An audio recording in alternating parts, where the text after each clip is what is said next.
Presented by NRC Music Darbhanga.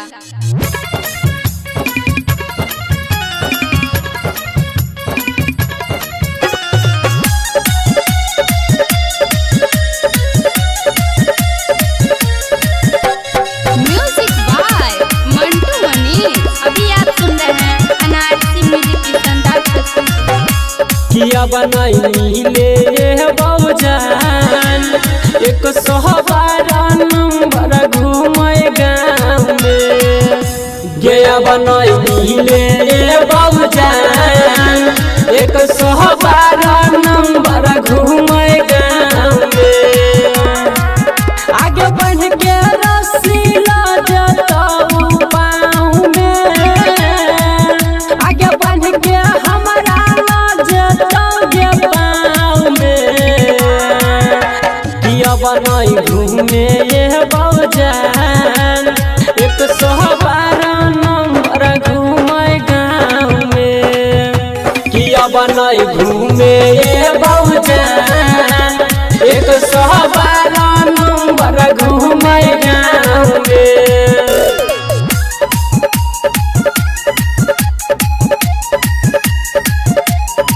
अभी आप सुन रहे हैं NRC Music की शानदार प्रस्तुति। माई रहले में छियो करे जाए कहता कमहुआ। एक कहता कमहुआ गे कहता कमहुआ। बोल है के ना तू ही सनम गे तू ही सनम गे हमारा सनम गे। अगला जता बैठा के सीधे नाव में। अगला जता सीधे उतर नाव में। किया बनाई ले बाबूजान एक सोहबारा नंबर घूमे गाँव में। किया बनाई ले बाबूजान एक सोहबारा नंबर घूमे गाँव में।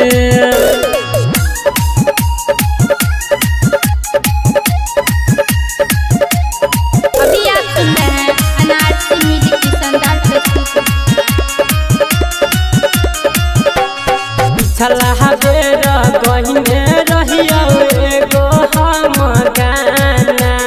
एगो हम गाना गे एगो हम गाना। उठा के लई गेलौ सीधा सोनकी के थाना। सोनकी के थाना बेनीपुर वाला थाना। रमन जी पुलिस भाव में। आगे रहे है पुलिस सब भाव में। किया बनाई मिले ये बाबूजान एक सोहबारा नंबर घूमे गाँव में।